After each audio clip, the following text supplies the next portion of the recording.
আসসালামু আলাইকুম। Gutenberg block development tutorial সিরিজের দ্বিতীয় পর্বে আপনাদেরকে স্বাগত জানাচ্ছি। এই পর্বে আমরা দেখব কিভাবে ব্লক ক্রিয়েট করতে হয়। প্রথমে আমরা আমাদের ওয়েবসাইটটি স্টার্ট করে নিচ্ছি এবং গো টু সাইট ফোল্ডার। আমরা আমাদের ওয়েবসাইটের প্লাগইনস ফোল্ডারে প্রবেশ করব। অ্যাপ থেকে পাবলিক থেকে ডব্লিউপি কন্টেন্ট, দেন প্লাগইনস। এখানে আসার পরে আমরা এই লোকেশন পাথটি আমরা আমাদের টার্মিনালে ইউজ করব। শিফট চেপে আমরা যদি রাইট বাটন ক্লিক করি, ওপেন পাওয়ারশেল উইন্ডো হেয়ার, আমরা চাইলে উইন্ডোজের পাওয়ারশেল অপশনটি ইউজ করতে পারি আমাদের টার্মিনাল ব্যবহারের জন্য, অথবা আমরা চাইলে আমাদের ভিএস কোডের টার্মিনালটি ব্যবহার করতে পারি।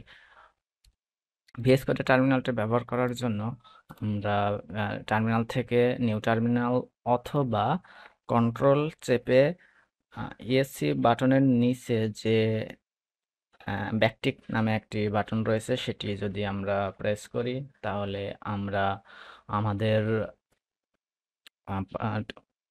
ভিএস কোডের টার্মিনালটি আমরা পাবো। এখানে আসার পরে দেখা যাচ্ছে আমরা এই ডিভাইসের ইউজার্সের রুট ডিরেক্টরিতে বর্তমানে আছি, কিন্তু আমাদের যেতে হবে হচ্ছে আমাদের প্লাগইনস এর লোকেশন ফোল্ডারে। তো প্লাগইনস এর লোকেশন ফোল্ডারে যাওয়ার জন্য আমরা এই লোকেশন পাথটি কপি করে নিলাম। কপি করে এখানে টার্মিনালে এসে সিডি মেন্স চেঞ্জ ডিরেক্টরি, আমরা আমাদের ডিরেক্টরি চেঞ্জ করে ডাবল কোটেশন দিব, অবশ্যই ডাবল কোটেশন দিয়ে আমরা লোকেশন পাথটি এখানে পেস্ট করে দিলাম এবং এন্টার দিলাম।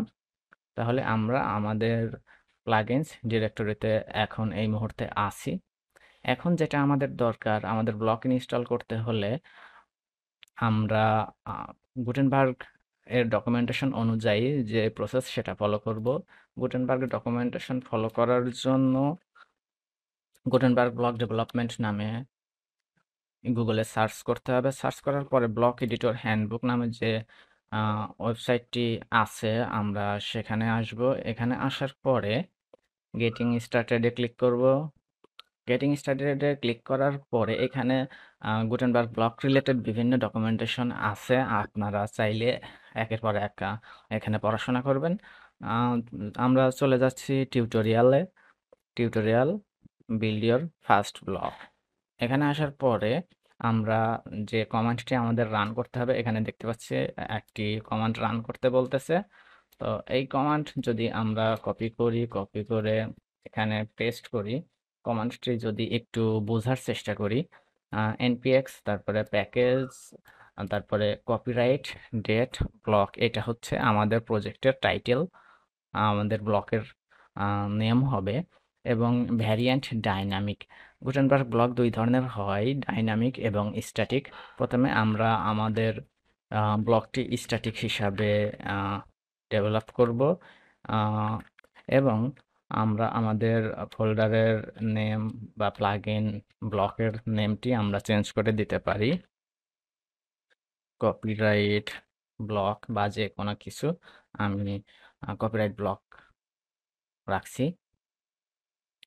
এখন দেখা যাবে যে আপনার ইন্টারনেট কানেকশনটি অবশ্যই অ্যাক্টিভ থাকতে হবে। ইন্টারনেট কানেকশন অ্যাক্টিভ থাকলে npm এর সার্ভার থেকে, প্যাকেজ সার্ভার থেকে আমাদের ব্লকটি ডাউনলোড, ইনস্টলেশন এবং একটি ফুল প্লাগইন হিসেবে আমাদের প্লাগইনস ডিরেক্টরিতে যোগ হবে।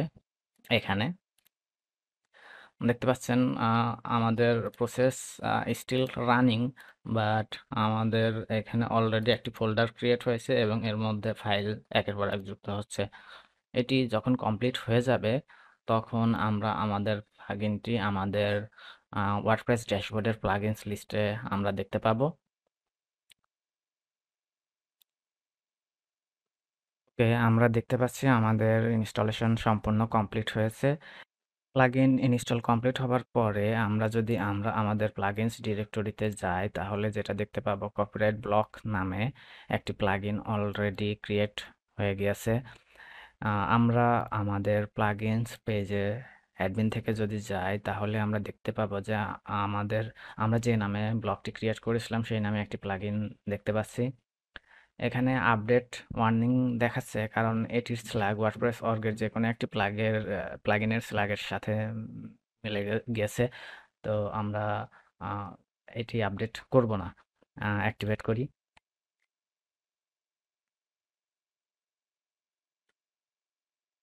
অ্যাক্টিভেট করলে আমরা যদি এখন গুটেনবার্গ ব্লক এডিটরে যাই, যে কোনো পেজ এডিট বা পোস্ট এডিট যেখানে গুটেনবার্গ পেজ বিল্ডারটি কাজ করছে, এখানে প্লাস সাইনে ক্লিক করতে পারি, অথবা যদি আমরা যে কোনো জায়গায় ফরওয়ার্ড স্ল্যাশ প্রেস করি তাহলে আমরা সার্চ করতে পারবো ব্লগ। আমি সার্চ করছি কপিরাইট। কপিরাইট দিয়ে সার্চ করার পরে দেখা যাচ্ছে কপিরাইট ব্লক নামে একটি প্লাগইন এখানে দেখতে পাচ্ছি। সরি, কপিরাইট ব্লক নামে একটি উইজেট দেখতে পাচ্ছি। উইজেটটি যদি আমরা অ্যাক্টিভ করি, দেন আমরা যদি রিফ্রেশ করি তাহলে দেখতে পাচ্ছি যে এটি ঠিকঠাক মতো কাজ করছে। পরবর্তী ভিডিওতে আমরা ব্যাখ্যা করব প্লাগইনের ফাইলস স্ট্রাকচার সম্পর্কে। ধন্যবাদ।